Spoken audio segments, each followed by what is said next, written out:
안녕하세요, 여러분. 물리학 1 네 번째 수업 시간을 시작하도록 하겠습니다. 자, 본 수업에 앞서서 지난 수업 시간에 했던 내용을 다시 한번 얘기해 볼게요. 지난 시간에 우리는 스펙트럼이라고 하는 것에 대해서 얘기를 나눠봤어요. 우리는 어떤 물질을 분석하기 위해서 그 물질에 포함된 요소가 어떤 것들이 있는지 알아본다 라고 했었죠. 마찬가지로 우리는 빛이라고 하는 놈을 분석하기 위해서 어떻게 한다? 파장에 따라서 분리시켜서 본다 라고 했죠. 그래서 우리가 그것을 스펙트럼이라고 했어요. 즉 스펙트럼을 이용하면 우리는 빛을 분석할 수 있는 것이에요. 그래서 다양한 스펙트럼에 대한 종류도 얘기했었는데 그 중에 한 가지 좀 얘기를 해보도록 할게요. 자, 우리 지난 시간에 했던 내용이니까 다 잘 알 수 있을 거예요. 자, 여기 어떤 물질이 있어요.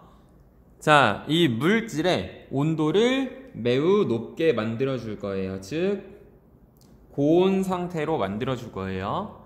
자, 이렇게 고온이 된 물질은 에너지가 매우 높아요. 자, 이 온도가 높은, 즉 고에너지 상태의 물질에서 방출되는 무엇이 있었다? 빛이 있었어요. 그래서 우리 이 빛을 분석하기 위해서 어떻게 해요? 분광기를 이용하죠. 자, 분광기가 뭐였어요? 빛을 분리하는 장치였죠. 그래서 여기서 나온 이 빛을 분광기를 통해서 분리를 시키고 그 분리시킨 빛을 우리가 눈으로 보기 위해서 스크린을 하나 갖다 놓으면 이 스크린에 뭐가 만들어진다? 스펙트럼이 만들어진다 라고 했었죠. 자, 우리 지금 창 밖에서 들어오는 태양 빛이나 또는 백색광을 우리가 분광기로 스펙트럼을 만들어 보면 그 스펙트럼의 모양은 끊김없는 연속 스펙트럼이 만들어졌어요. 자, 하지만 어떤 물질에서부터 방출되는 빛의 스펙트럼을 관찰하니까 어떤 모양이었어요? 부연속적으로 이렇게 표시가 되는 일부분만 표시되는 선 스펙트럼이었어요. 즉 불연속적인 스펙트럼을 얻을 수가 있었어요. 그렇죠? 자, 그렇다면 어떤 물질에서부터 나온 이 에너지가 어떻다? 연속적이지 않고 불연속적이다 라는 거예요. 자, 우리 좀만 더 깊이 들어가 볼게요. 자, 물질에서부터 나온 빛의 에너지가 불연속적이다 라는 말은 이 물질을 이루고 있는 원자가 저장할 수 있는, 가지고 있을 수 있는 에너지가 어떻다? 불연속적이라는 것을 뜻해요. 자, 그래서 우리가 이 결과를 통해서 무엇을 할 수 있다? 원자가 갖는 무엇이 에너지가 어떻다? 연속적이지 않고 불연속적이다 라고 하죠. 그래서 우리가 이 불연속적인 원자의 에너지 때문에 앞에서 러더퍼드라고 하는 과학자가 주장했던 원자 모형의 한계점이 등장하게 되죠. 그래서 우리 이제 본 수업에서 나오는 106조 새로운 과학자가 이런 현상까지 설명할 수 있는 새로운 원자 모형을 제시합니다. 바로 누구예요? 보어예요. 보어. 그래서 우리 보어의 원자 모형에 대해서 얘기를 해볼게요. 자, 원자의 에너지가 불연속적이다라는 것을 보고 보어는 이 현상을 설명하기 위해서 새로운 형태의 원자 모형을 제시해요. 자, 어떻게 생긴 걸로? 원자의 중심에는 앞에서 얘기했던 원자 핵이 위치하고 전자가 주변에 있지만 이 전자가 어떻게 있는다? 그렇죠. 불연속적으로 있을 수 있다. 즉, 이 전자가 놓일 수 있는 궤도가, 위치가 어떻게 돼 있다? 불연속적으로 정해져 있다라는 뜻이죠. 그래서 전자가 놓일 수 있는 궤도가 이렇게 특정 위치마다 정해져 있다라는 거예요. 그래서 우리는 얘를 보통 뭐 전자 궤도라고 하지만 뭐 전자 껍질이라고도 해요. 즉 전자가 놓일 수 있는 위치예요. 이 전자 껍질 위에만 요 전자가 놓일 수 있어요. 이 전자 껍질 사이, 이 중앙에 있는 공간에는 전자가 놓일 수가 없어요.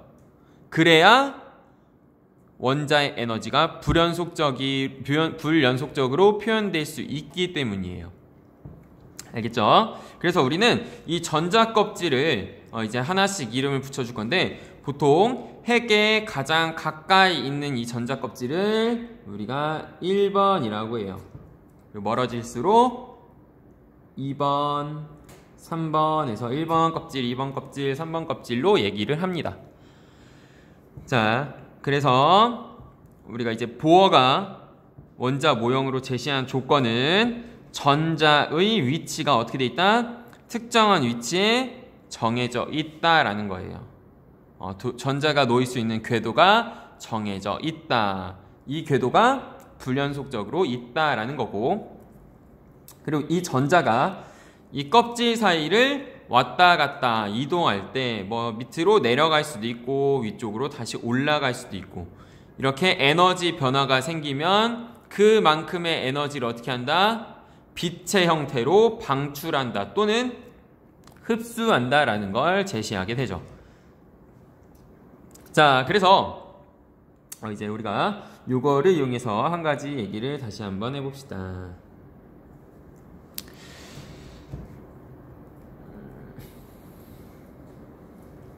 자, 여기 원자에 핵이 있어요. 그리고 전자가 놓일 수 있는 껍질이 아주 무수히 많이 있어요. 근데 우리 다 그리면 너무 복잡하니까 위에서는 3개만 그려본 거고 지금은 2개만 그려본 거예요. 그래서 첫 번째 전자 껍질을 1번, 두 번째 전자 껍질을 2번이라고 해볼게요. 자, 맨 처음에 전자가 1번 껍질에 있었다라고 일단 가정을 할게요. 자, 여기 1번 껍질에 놓여있는 이 전자는 2번 껍질로 이동할 수 있어요. 자, 근데 핵에 가까울수록 이 전자가 갖는 에너지가 낮은 상태예요. 그래서 1번 껍질에서 2번 껍질로 만약에 이 전자가 올라가고 싶다면 에너지가 높은 상태로 가야 하니까 외부로부터 에너지가 어떻게 돼야 돼요? 공급이 돼야 되는 거예요.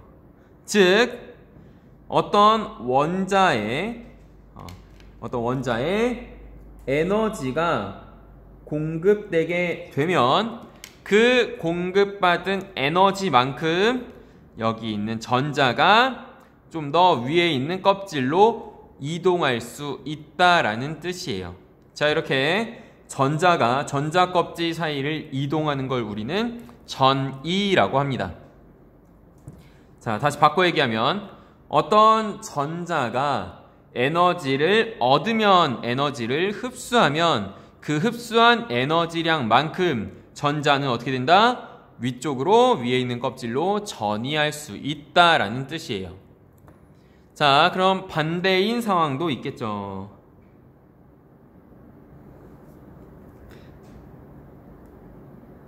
자, 반대인 상황은 마찬가지로 핵이 있고, 자, 2개의 전자 껍질만 고려했을 때 2번 전자 껍질에 놓여있던 전자가 1번 전자 껍질로 전이하게 되면 에너지가 어떻게 되면서 비교적 낮아지면서 그 낮아진 정도만큼의 에너지가 밖으로 어떻게 될 수 있다? 방출될 수 있다라는 거예요. 그래서 우리가 지난 시간에 어떤 물질을 두고 어떤 저온의 물질을 두고 빛을 쐈더니 어떻게 됐어요? 빛의 일부가 물질에 흡수됐죠. 그게 앞에인 상황이에요.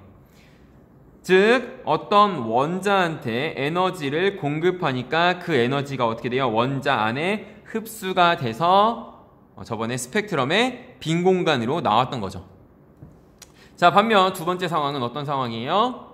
앞에서 본 것처럼 이렇게 고온의 상태, 즉 에너지가 높은 상태에서 에너지가 낮아지게 되면 낮아진 에너지만큼, 그 차이만큼 밖으로 에너지가 나간다라는 뜻이죠. 그래서 우리는 지금 여기서 이 에너지의 형태가 비친 상황에 대해서 얘기하고 있는 거예요. 이렇게. 즉 빛 에너지 형태로 방출이 되거나 또는 빛 에너지를 흡수하는 상황에 대해서 얘기를 좀 했던 거죠. 자, 이해가죠? 자, 그리고 이 전자가 1번 껍질 또는 2번 껍질에 이렇게 놓였을 때, 어떤 궤도에 놓였을 때 그 전자가 갖는 에너지를 우리는 에너지 준위라고 합니다. 그래서 1번 껍질에 전자가 놓여있을 때 이 전자가 갖는 에너지를 1번 껍질의 에너지 준위, 자 2번 껍질에 전자가 놓였을 때 이 전자가 갖는 에너지를 2번 껍질의 준위라고 표현해요. 그래서 교과서 106쪽에 보면 진한 글씨로 나와 있으니까 잠깐 이해가 안 가는 사람은 그 내용을 참고하길 바랍니다. 알겠죠? 자, 한 가지 상황을 얘기를 해볼게요. 자, 여기 어떤 물질이 지금 있다라고 할게요. 자, 어떤 기체가 있어요. 자, 이 기체를 우리 어떻게 할 거냐면 온도를 매우 낮춰줄 거예요. 아주 차갑게 쿨링을 시켜줄 거예요. 알겠죠? 매우 낮게 내려서 우리가 도달할 수 있는 가장 낮은 온도 상태를 만들어 줄 거예요. 우리는 그걸 절대 영도라고 해요.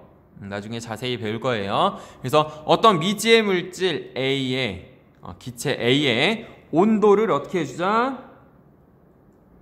매우 낮춰줄 거예요. 얼마만큼? 절대 0도만큼. 우리가 0켈빈이라고 합니다. 절대 0도만큼 에너지를 낮춰주게 되면 이 물질의 에너지가 가장 낮은 상태에 도달하게 될 거예요. 그쵸? 자, 물질의 에너지가 가장 낮아진다는 건 이 물질을 구성하고 있는 각각의 원자의 에너지가 어떻게 된다? 가장 낮아진다라는 말이에요. 자, 그러면 이 기체를 이루고 있는, 물론 눈에 안 보이지만 하나의 원자만 한번 우리 확대해서 잠깐 볼게요. 자, 원자 하나만 보도록 하는 거예요. 자, 원자는 앞에서 부호가 얘기했듯이 중심에 핵이 있고, 그리고 전자가 놓일 수 있는 껍질이 이렇게 있다라고 했죠. 그래서 핵에서 가까운 것부터 1번 껍질, 2번 껍질, 3번 껍질로 얘기한다고 했어요. 그쵸? 자, 그러면 온도가 계속 낮아져서 가장 낮아지게 되면 이 물질을 이루고 있는 원자, 이 원자의 에너지가 어떻게 된다? 가장 낮아지게 될 거예요. 자, 만약 이 원자가 전자를 2개만 가지고 있는 놈이라면 이렇게 2번과 3번에 만약에 있었다라고 가정한다면, 자, 이 원자의 에너지가 가장 낮아지게 되니까, 자, 여기 있는 2개의 전자 어떻게 될까요? 그렇죠. 가장 낮은 껍질로 떨어지게 될 거예요. 즉 전이 될 거예요. 어디로? 가장 낮은 껍질로. 이렇게. 자, 이렇게 물질의 에너지, 원자의 에너지가 가장 낮은 상태를 우리 지금부터 뭐라고 부를 거예요? 이 상태를 바닥 상태라고 이름 붙일 거예요. 즉 어떤 문제에서 또는 어떤 모의고사에서 물질이 바닥 상태에 놓여 있다, 또는 어떤 원자가 바닥 상태에 놓여 있다 라는 말은 뭐다? 그 원자가 또는 물질이 갖는 에너지가 가장 낮은 상태다 라는 뜻이에요. 그래서 어떤 물질을 절대 영도까지 아주 차갑게 냉각시킨 상태라고 생각해도 큰 오류는 없을 거예요. 알겠죠? 자, 그래서 여기 바닥 상태에 도달하면 그 원자의 전자가 어떻게 된다? 가장 낮은 껍질로 전이하게 된다라는 거죠. 자, 근데 바닥 상태 말고 자, 여기 핵이 있는데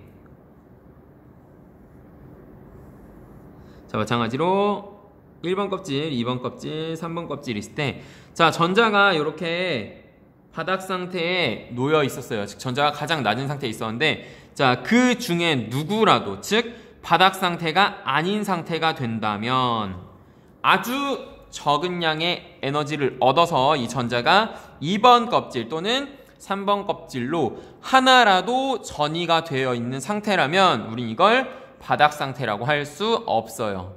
왜? 에너지가 가장 낮은 상태가 아니니까.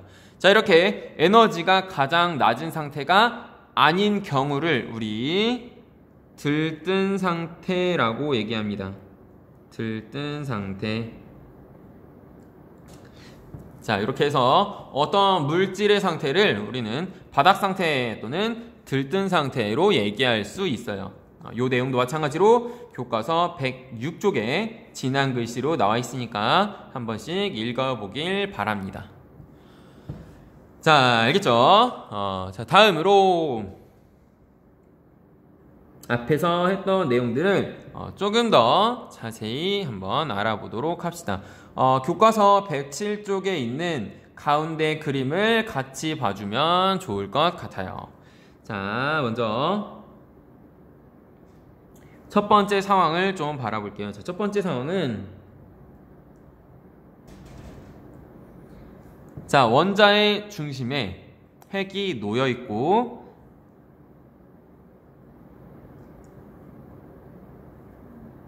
자, 이렇게 전자 껍질이 있을 때 자, 얘가 1번 껍질, 2번 껍질, 3번 껍질이에요. 알겠죠? 자, 우리 거기 107쪽 가운데 표에 보면 에너지 준위가 나와 있어요. 즉 어떤 전자 껍질에 전자가 놓여 있을 때 그 전자가 갖는 에너지가 얼마야 라고 해서 나와 있죠. 그쵸? 자, 한번 볼게요. 거기 보면 1번 껍질에 전자가 놓이면 이 전자는 에너지 값이 얼마래요? 마이너스 13.6만큼의 에너지를 갖는데요. 자, 여기서는 우리 에너지의 단위를 우리 본 적은 없을 거예요. 하지만 나중에 자세히 볼 거니까 일단 저런 게 있구나 하고 생각하면 돼요. 자, 이 전자의 에너지가 이 V만큼 가지고 있어요. 자, 이 V는 일렉트론 볼트라고 하는 단위예요. 우리가 일상에서 쓰는 센티미터, 미터, 킬로미터, 킬로그램, 세크, 아워와 같은 단위가 있죠. 그것처럼 얘도 그냥 하나의 단위예요. 즉 에너지가 마이너스 13.6 일렉트론 볼트만큼 갖고 있고 3번 껍질에 있을 때는 에너지가 얼마만큼 된대요? 마이너스 1.51 일렉트론 볼트만큼 에너지를 갖는다라고 나와 있어요.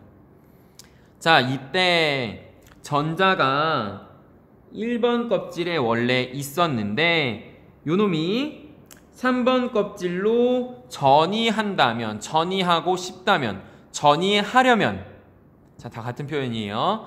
전이하려면 얼마만큼의 에너지가 공급되어야 하니라고 누군가 물어본다면 우리 이제 이것에 대해서 대답할 수 있어요. 자, 그러면 얼마만큼의 에너지가 필요한지 어떻게 구하면 될까요? 두 전자 껍질에 에너지 준위를 빼주면 되겠죠. 자, 봐봐요. 처음에 1번 껍질에 놓여 있다가 3번 껍질로 올라갔어요. 그렇다면 이 전자는 에너지가 어떻게 됐어요? 높아졌어요. 즉 얼마만큼 높아졌는지를 알면 되겠죠. 그만큼이 공급된 거니까 이해하죠? 따라서 공급된 에너지의 양은 어떻게 될까요? 높은 에너지였던 마이너스 1.51 일렉트론 볼트에서 빼야 돼요. 얼마만큼? 낮은 에너지만큼 얼마? 마이너스 13.6 일렉트론 볼트만큼 빼야 돼요. 자, 그럼 이거 우리 수학적으로 계산해주면 계산기를 써도 좋으니까 한번 해보세요. 자, 계산을 해주면 얼마 나올까요? 플러스 12.09 일렉트론 볼트 값이 나오겠죠. 자, 무슨 말이냐면 여기 있던 전자가 3번 껍질로 올라가려면 에너지를 어떻게 해야 된다? 흡수해야 된다. 얼마만큼? 12.09 일렉트론 볼트라는 에너지만큼 이 원자가 플러스는 흡수한다 라는 뜻이에요. 높아졌으니까 에너지가 높아졌으니까 외부에서 공급이 됐겠죠. 자, 다음 두 번째 상황을 한번 봅시다. 자, 두 번째 상황은 반대 상황을 한번 얘기해 볼게요. 자, 핵이 있고, 자, 여기 1번 껍질, 그리고 2번 껍질, 3번 껍질이 있었어요. 자, 근데 3번 껍질에 있던 전자가 갑자기 1번 껍질로 전이했어요. 그랬더니 이 물질 밖으로, 이 원자 밖으로 뭐가 나와요? 낮아진 에너지만큼 밖으로 에너지가 방출돼요. 자, 이때 방출되는 에너지의 양이 얼마니? 라고 누군가가 묻는다면 우리가 구할 수가 있겠죠. 자, 어떻게 구하면 될까요? 자, 이때 방출되는 에너지의 양도 마찬가지로 두 에너지 준위의 차이가 될 거예요. 자, 그래서 이렇게 변화를 구할 때는 우리 나중값에서 처음값을 빼주면 변화량을 구할 수 있어요. 자, 무슨 소리인지 한번 봅시다. 자, 예를 들어 내가 예시예요. 1회고사 때 우리가 보통 얘기하는 중간고사 1회고사 때 과학을 20점 맞았어요. 너무 낮은가? 좋아요. 자, 근데 2회고사 때 내가 예를 들어 70점 맞았어요. 자, 그러면 나의 과학 점수 변화량은 얼마예요? 20에서 70으로 바뀌었으니까 여기다 써볼까? 자, 내가 처음에 20점이었는데 얼마로 바뀌었어? 70점으로 바뀌었어요. 자, 그럼 나의 과학점수 변화량은 플러스 50점이에요. 자, 어떻게 구했어요? 나중값에서 즉 70점에서 얼마를 빼요? 처음값인 20을 빼요. 그랬더니 플러스 50이 됐어요. 즉 무슨 말이야? 50점 커졌다라는 뜻이죠. 자, 반대로 나의 수학 점수는 1회고사 때 90점이었는데 2회고사 때 80점이 됐어요. 자, 그렇다면 나의 수학 점수 변화량은 얼마예요? 마이너스 10점이에요. 자, 어떻게 구할까요? 나중 값인 80점에서 처음 값인 90점을 빼면 마이너스 10점이 되죠. 즉 10점만큼 내려갔다라는 뜻이죠. 자, 이렇게 어떤 물리량의 변화를 구할 때는 우리 항상 나중값에서 처음값을 빼주는 거예요. 자, 얘도 마찬가지로 1번 껍질에서 3번 껍질로 전이를 했으니까 3번 껍질의 에너지 준위 마이너스 1.51 일렉트론 볼트에서 1번 껍질의 에너지 준위 마이너스 13.6 일렉트론 볼트를 빼주는 거고, 자, 두 번째 경우도 마찬가지겠죠. 3번 껍질에서 1번 껍질로 떨어졌으니까 나중 에너지인 얼마일까요? 1번 껍질인 에너지 마이너스 13.6 일렉트론 볼트에서 얼마를 뺀다? 마이너스 1.51 일렉트론 볼트를 빼준다 라는 말이죠. 자, 빼면 얼마가 될까요? 마이너스 12.09 일렉트론 볼트가 되겠죠. 자, 이거 무슨 뜻일까? 에너지 얼마만큼? 12.09 일렉트론 볼트만큼 마이너스 어떻게 된다? 낮아진다. 즉 에너지가 밖으로 낮아진 만큼 어떻게 된다? 방출된다 라는 뜻이에요. 자, 알겠죠? 그래서 이렇게 어떤 원자가 흡수하는 에너지의 양과 이 원자가 방출하는 에너지의 양을 우리 어떻게 구할 수가 있을까요? 그렇죠. 그 원자 안에 있는 전자의 에너지 준위가 어떻게 변하는지를 이용해서 구할 수가 있어요. 자, 오늘은 수업 여기까지 할 거고 107쪽에 보면 뭐 라이먼 계열, 발머 계열, 파셴 계열이 있어요. 자, 그 내용은 한 번씩 읽어보면 충분히 이해할 수 있으니까 읽어서 꼭 이해를 하길 바라고 질문은 나중에 받도록 할게요. 자, 마찬가지로 오늘 수업과 관련된 자료를 선생님이 첨부 자료에 올릴 테니까 자유롭게 한번 풀어보도록 하세요. 알겠죠? 자, 고생했고 오늘 수업 여기서 마칠게요.